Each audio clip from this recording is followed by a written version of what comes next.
You're listening to Rio Radio, the nationally trusted name in real estate investing. We dig deep to discover investors' why in real estate. If you want to skip all the BS and get in investors' heads, you're in the right spot. Be one of the thousands to check out RioRadio.com. This episode is brought to you by PropStream.com. PropStream is one of the most trusted real estate data software solutions. PropStream benefits all real estate professionals. You can find properties and contact homeowners on the go with PropStream's mobile app. We offer free academy courses tailored to real estate investors and agents. Take advantage of our live webinar demos to learn the software and scale your real estate business. Visit www.propstream.com and sign up for your 7-day free trial to get more leads and grow your business. Hey guys, welcome to another episode of Rio Radio, and I'm going to tell you right now that we have come down to 3 final names for this segment. Oh, and I didn't realize we had cut that far. And now with these 3 final names, it's going to be down to it's our final decision, obviously. But we're going to let the people, give us some feedback what you think about these names. So we are down to, you ready? Drum roll. Okay. Option 1 is Golden Nugget Weekly. Option 2 is the Real Estate Rundown. Or option 3 is the Monday Investor. Or the OT with Owen and Ted. Or the OT. The original. The OG. The one we've been using. The OG OT. Yeah, so what we've been using now is the OT. But OT is kind of like we already have a segment. It's like the overtime.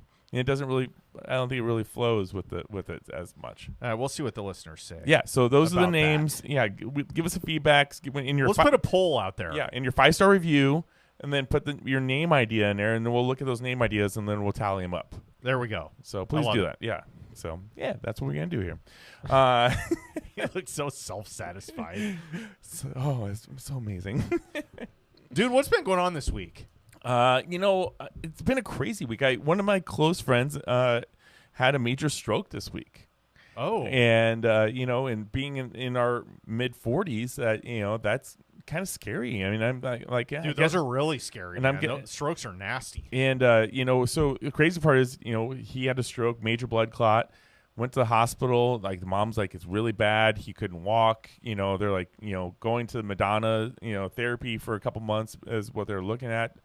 And, we're a faith-based family. And so we've been doing prayers at dinner and at night for him to, recover. I go to stop by the hospital and check up on him, and they're like, oh, he's already been released. And he was supposed to leave ICU for a few more days. And I'm like, dude, and I call him up. I'm like, what's going on? He's like, it's a miracle. I woke up and everything worked except, he goes, my vision's a little still not right. He goes, so I can't drive. But he goes, I went. Did you recommend your glasses, doctor? I did. And so, but he's like still seeing double vision. But he's like, yeah. He goes, I could walk. He goes, I went to bed, and we're talking about going to therapy for months and trying to relearn how to walk to waking up and everything being fine. Wow. And I'm like, wow. Yeah. Miracle. Dang, man. Well, so yeah, that's weird. But that's kind of like a reality life check, when you start seeing your friends, I've had a lot of friends die over the years, but it's been like accidents, you know what I mean? Not health related issues so far, but as all of our boys are kind of talking about this, and we're like, yeah, we're getting to that age where we're going to start seeing heart attacks and cancer and whatnot. So yeah, Aiden and I, our producer, were just talking before you even got here about the importance of fitness and just eating right, going to the gym, just good habits, good discipline in personal fitness, and what a huge role that plays later on in life because. So our producer Aiden, who's off camera here and really shy about being on the mic for whatever reason, we're going to beat out of him. But we go to the same gym actually, and or one of the same gyms, and he was talking about his workout routine and how he's getting back into the swing of things. And I'm a big gym guy. Like I go 5 days a week. I don't really talk about it a whole lot, but it's just my thing. Like I just get up and go and like whatever. And I have my routine, and I've been doing it for years and years, and it's become more important to me now because I look around and I see, and Aiden and I were talking about this. I look at the gym we go to, and I see several like 70-plus-year-old dudes in there that are, and women too, that are super fit. Like they go and it's their thing. It's their choice. They go in every day and they're disciplined about it and they show up. And they may feel like shit several days a week, but they still end up going and doing something there, right? And that was kind of the message that I was kind of telling him because, we have an age gap, obviously. But, I'll be 50 here in November, and, that it's so crazy how this sneaks up on you. But the importance of habits and discipline and all that, and I just, I hope I'm around when my parents are around or longer, and get to, enjoy life and be able to, like, walk around and actually do stuff instead of just being, like, hobbling and, fat and gross and no muscle tone. Like, who wants that? Well, I think I started working out just so I'd look better for my wife, and then in the end, I was like, it becomes a habit, and something that you got to do for your health, and if you have children, you want to be able to see them down the road. Exactly. So you don't think about that stuff when you're like 30, 40, like even mid 40s. You're just kind of like, whatever, man. I'm closer to 20 than I am 60, and then guess what? You're not. Like after a while. But anyway, so message being like, just do things, make it a habit, and then you don't have to think about it. It's just your thing. You just show up and you're like, I'm a guy that goes to the gym 5 days a week. Like, that's me. Like, well, and that's one nice thing about owning your own business and being a real estate investor, or just owning your own business in general, is you can make you can work your schedule to accommodate the lifestyle that you want to live. Yep. And that's one thing I love about doing what we do. Amen, brother. And so I have some news for this week. Should we talk about the news segment? Yeah. All right. So in the news,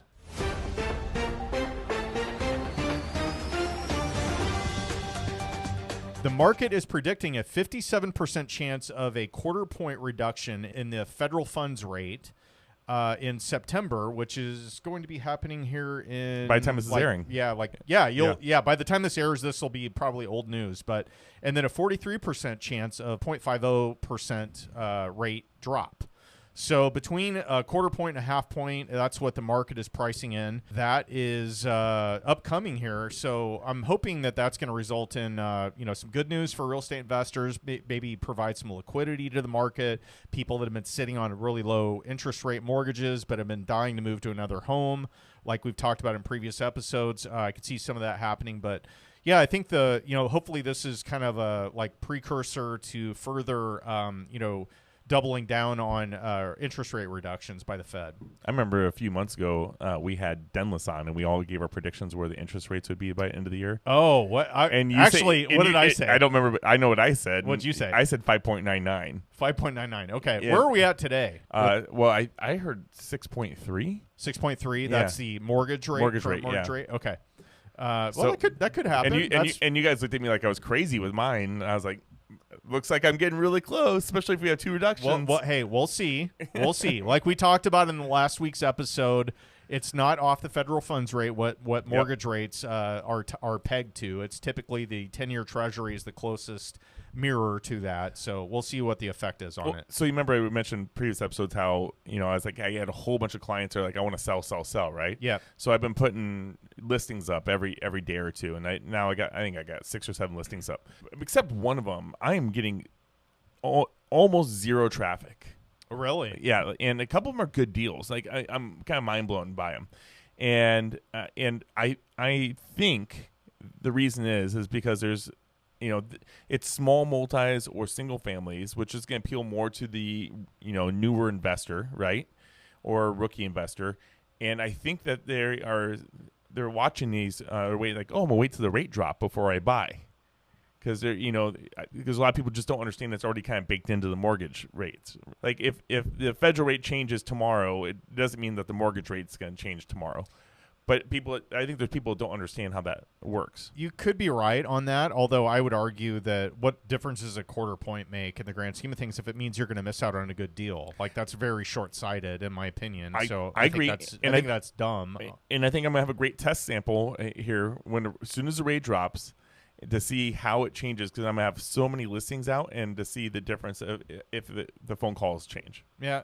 Yeah, well, hey, that would be interesting. A little case study action. Yeah.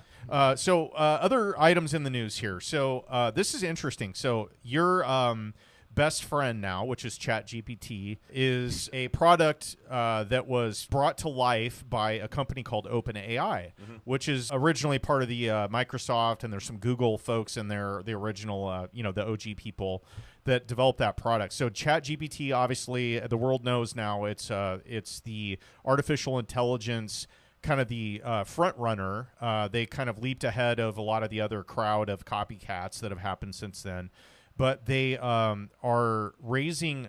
Do you know this? Have you seen this this stat? I don't. I know. I'm catching you flat-footed 1.3 billion or something like that. $6.5 billion that they are raising in equity financing. So if they are successful in completing their $6.5 billion of equity they're raising, that's going to put the company's valuation at $150 billion. $150 billion for a freaking startup. Wish you would invest in that one. Oh my God! Well, we can't yet. I mean, it's not an IPO. Oh, okay. I didn't know that. Yeah. So this is what we're talking about here with the valuation of the company, $150 billion.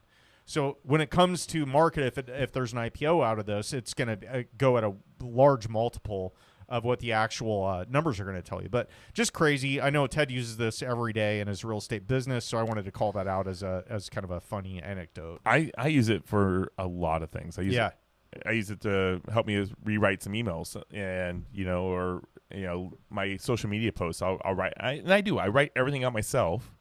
And then I put it in there to make it better. Mm-hmm. So, I mean, it does have some Ted flair in there. Yeah, but there's a lot of words that are used in yours that people don't use. That was in the very beginning, and you just keep on latching on. I know, oh, look at this superfluous listing. Oh. There's like these adjectives that nobody ever uses ever in real conversation. That's why I knew it wasn't you. Anyway, so here's some other news. So we have some upcoming data points that are going to be interesting for the economic and real estate world here overall. So the home builder confidence results are going to be in on September 17th. And then there is housing starts. The data on housing starts is going to be rolled out here on September 18th. And then existing home sales on the 19th of September.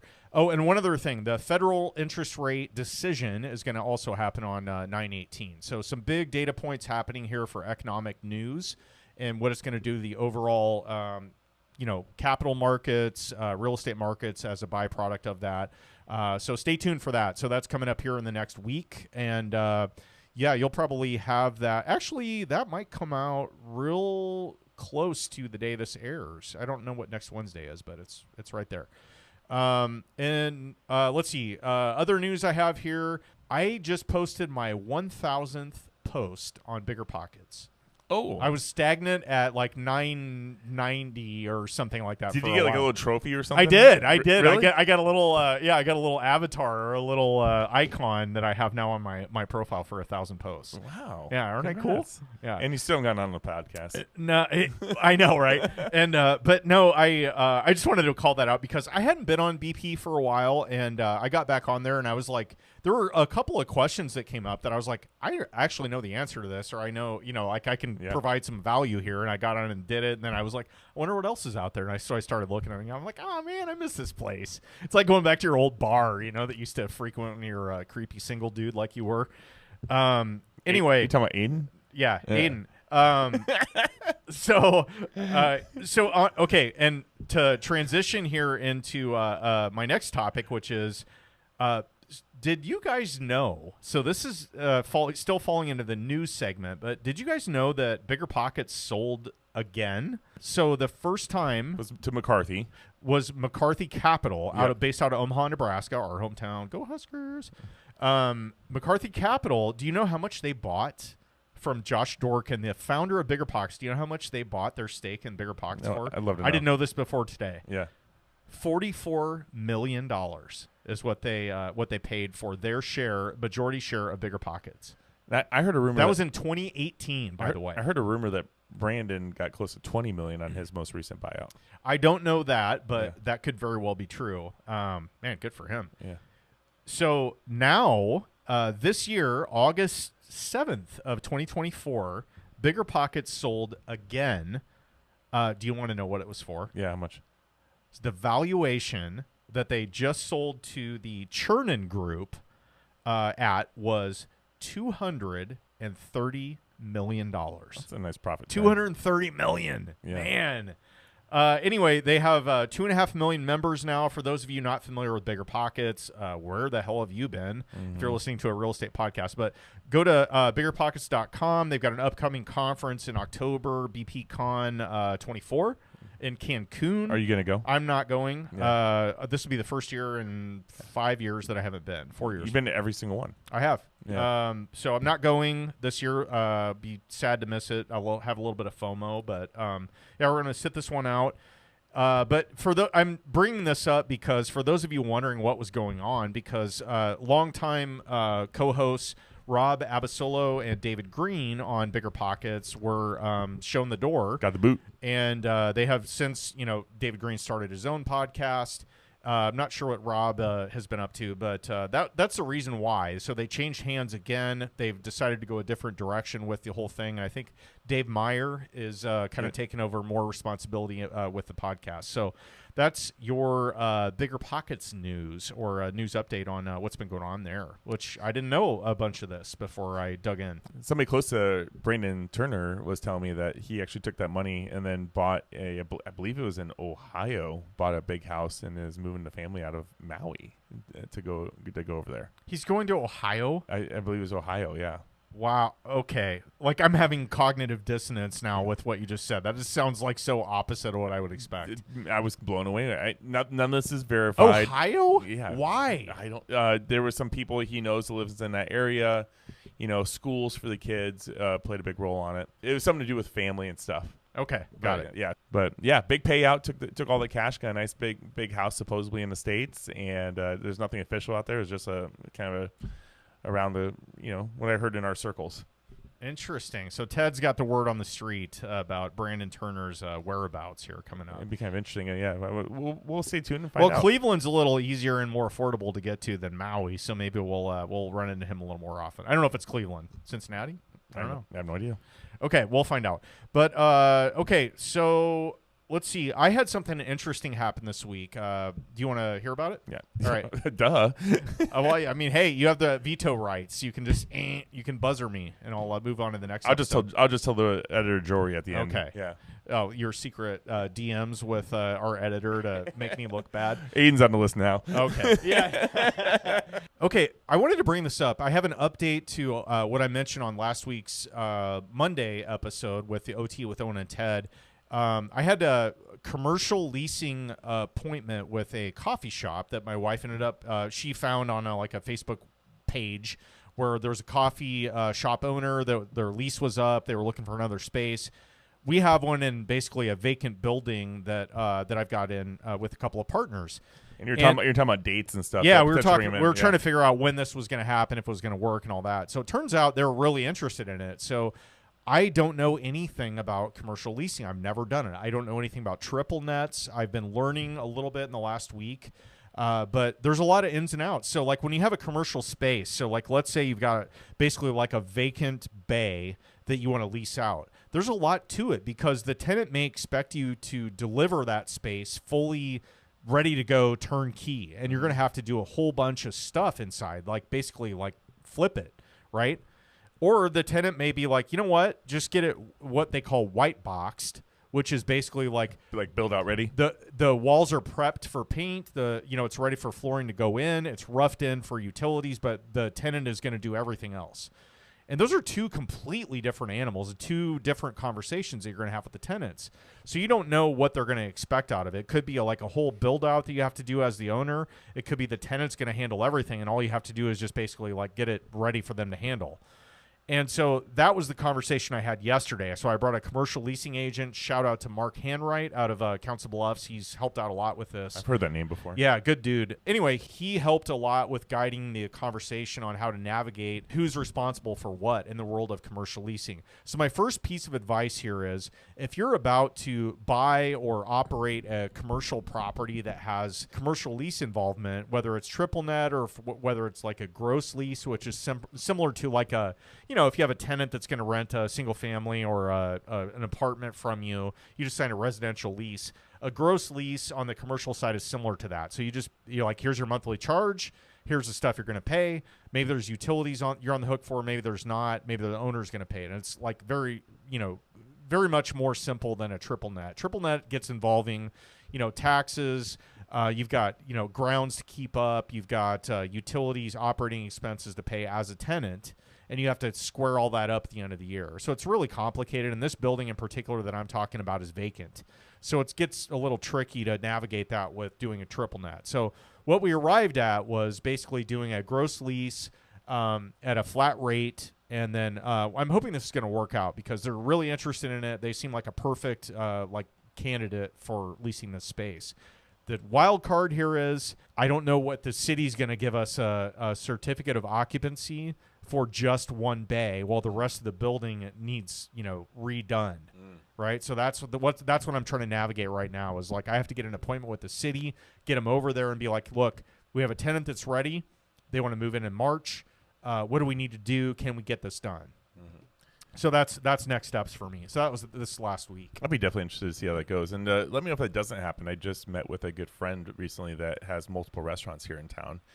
Perfect. And it potentially be a good fit, and he wants something unique and older for this type of restaurant. Yeah, and it's an established concept that has worked for years. Great. So yeah, I'd love to. No, that's great.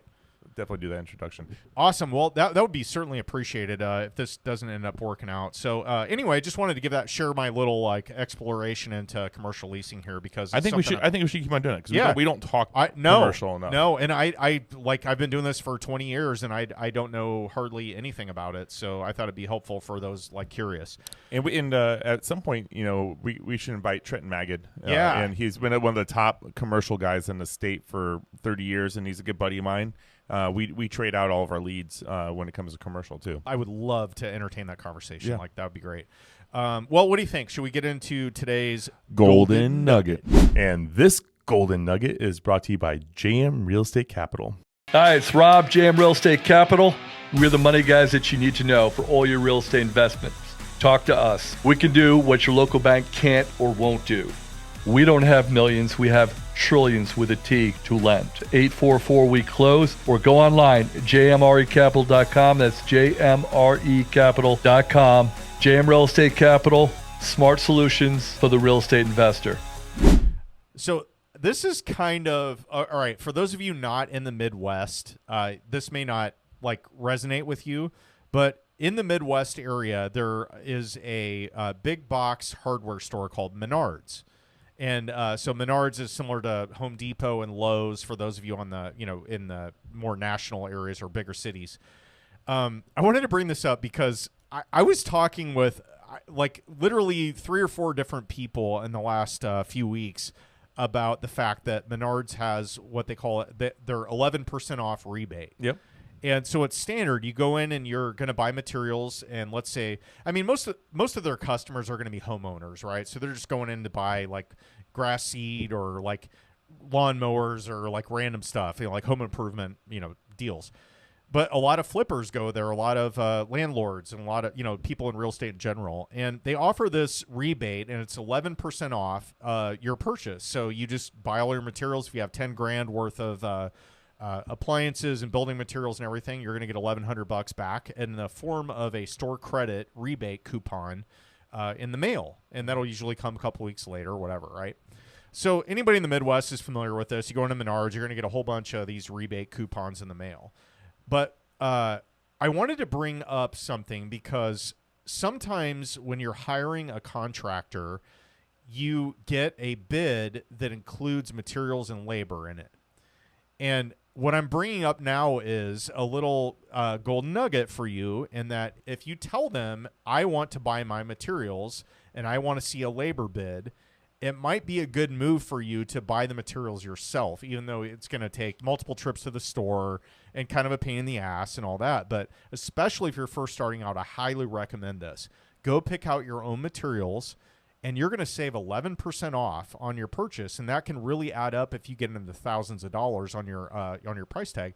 And not only that, but if you use your favorite credit card that might have, say, like a 2% cash back, or some of them even have more than that. Like you may have a 5% on home improvement category or whatever, right? So you could get it like a total of 13, 14, maybe 15% off of your purchase. If you do this over and over and over again, you're talking thousands and thousands of dollars over time. And what I'm bringing this up is because generally your contractor is not going to give you a discount when they give you a bid if they're the ones that's receiving the 11% off. But if you're doing it, they may not mark it up by 11%. So what I'm saying is this is a good way to, like, carve out some savings for yourself over time. I've done this before, but I used Home Depot because of the national RIA discounts. Oh, right. And so they have a cashback program too if you use a credit card. So I put my contractor on the name on the account, and then you're the one that gets it. So he was actually went and ordered and everything. He put it on my account, and then I still got all the discounts on top of that. See, this is an even better golden nugget. It's a nugget on the nugget, which Ted loves. I love nuggets on nuggets. And so what Ted's mentioning here, this was not planned, by the way, so we're not trying to be cheese balls, but the Omaha RIA is part of the National RIA, Real Estate Investor Association, and if you're a member of that, you get a great discount on, like, paint and, like, all kinds of different supplies. And right? if you're a vet or a current military, all the discounts are on top of your military discount. Wow. Also there. Okay, so that's today's golden nugget. Pay attention to your big box store discounts that they offer. Buy your own materials, especially if you're just starting out, or even if you're not. I mean, it just depends on how much time you have, how involved you want to be in the flip and all that stuff. But I wanted to bring up one funny thing out of this, and I may have mentioned this before, but I'm not sure. It was probably like 10 years ago. So Menards rolled out this 11% off deal, right? Everybody was like, oh my God, 11% off. And they only did it once in a while. It was like every 3 weeks or something like that. So you had to kind of time it and be like, oh, when's the 11% off? Is that Labor Day sale or whatever? And now they basically do it all the time. But they used to do this on gift cards, right? So you could buy a gift card and get an 11% discount, right? So you get $1,100 off of a $10,000 gift card.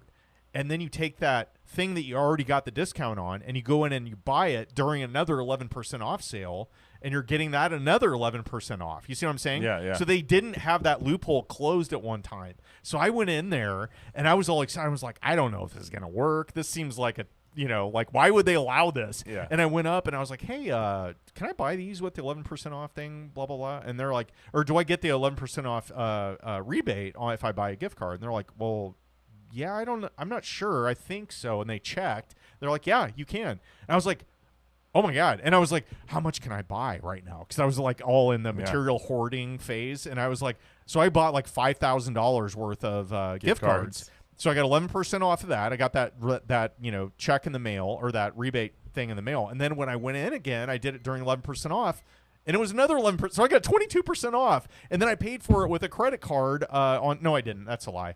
But you should have. But I've done. But I should have. But anyway, I was just like, what the hell? And then they closed that loophole finally, so that you can't do that anymore. But it's still a great deal. Anyway, point being, I know I'm getting a little long-winded here, but check out your big box store discounts. Pay attention to them because they really add up. And right now, cost savings matter.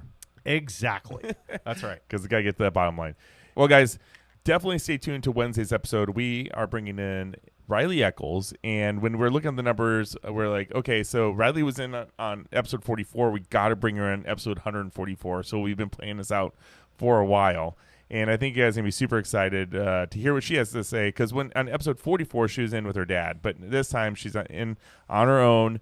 She's got doing big things, which we're going to cover in the episode. Yeah, but to give you some hype on what to expect, what kind of hype things should we tell people, Owen? Okay, our first episode, she was 15 years old. 15. Yep. So in high school, She is now the ripe old age of 17, Like, going on 18 She soon. by the time this airs, it'll be like almost her birthday. So she has done more in real estate and real estate investing at the young age of 17 than a lot of people that have been going to RIAs and seminars and learning and listening to podcasts for 10 years. Yeah. So she's taken massive action at such a young age. She has been on a national spotlight for her abilities to basically overcome a lot of challenges that people, let's face it, people our age are not even tackling. So she is just so inspirational. Like, man, I really hope my kids listen to her episode to see what's possible out there for people that are young and motivated and just want to learn and take life by the horns and dominate. She doesn't follow the standard line that every kid follows. She likes to step off of it. If it's being a female wrestler or a female teenage bodybuilder. Yeah. And like you said, being on national podcasts, tons of podcasts, and speaking at conferences and doing flips and possibly something bigger that we have a big announcement that we're going to make. Oh, little tease. Yeah, So so we have 3 major events that have happened in the last couple of years for Ryleigh, and she talks about them at length in the upcoming episode on Wednesday. Stay tuned for that. You're going to love it. Get your kids to listen to this if you have their ear for a minute. I know they can be like I don't know, really hard to corral, but and we don't cuss during that one, so you're good. Just off air, we get it out of our system. But stay tuned for Ryleigh Eckles, inspirational, young, dominating already at a young age, and she's done some kick-ass things that a lot of like old and washed-up people like Ted and I really look up to and admire, and I'm just so happy for her and could not be more positive about her whole outlook on life, and she's just got such a bright future ahead of her. And if you're listening to us for the first time or the 143rd time, please leave us a review. 5-star review would be the most preferred way, and a written review, and we'll read it on a future podcast. So thank you for listening, and share our episode with people in your circle. Have a great day. Bye.